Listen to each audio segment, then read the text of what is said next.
ప్రకాశం జిల్లా సింగరాయకొండలో RTC retired ఉద్యోగుల association నాయకుడు సుల్తాన్ బాషా అధ్యక్షతన సమావేశం జరిగింది.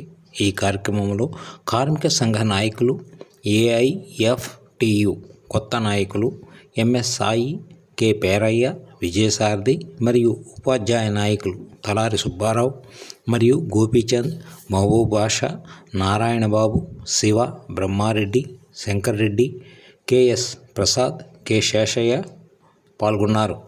ఈ సమావేశం అనంతరం ఆర్టీసీ రిటైర్డ్ ఉద్యోగుల సంఘ కార్యాలయం నుండి మూలగొంటపాడు ట్రంక్ రోడ్ మీదుగా ఆర్టీసీ బస్టాండ్ మీదుగా ప్రదర్శన నిర్వహించారు.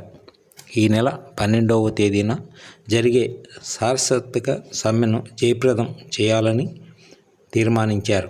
ఈ సందర్భంగా ఆర్టీసీ రిటైర్డ్ ఉద్యోగుల సంఘ నాయకులు షేక్ కాసిం బాషా మాట్లాడారు.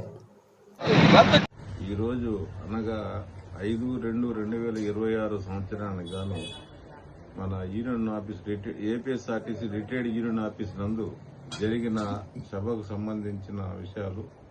ఇది 12/2/2026 జరగబోయే సార్వత్రిక సమ్మె గురించి మరియు ఈపీఎస్ 95లో మినిమం 7,500 రూపాయలు పింఛను, మరి 2 డిఏలు ఇవ్వాలని, 12 లేబర్ కోడ్లకు సంబంధించి 4 లేబర్ కోడ్లని రద్దు చేయాలని జరిగినది. ఈ సభకి 50 మంది దాకా వర్కర్లు హాజరైనారు.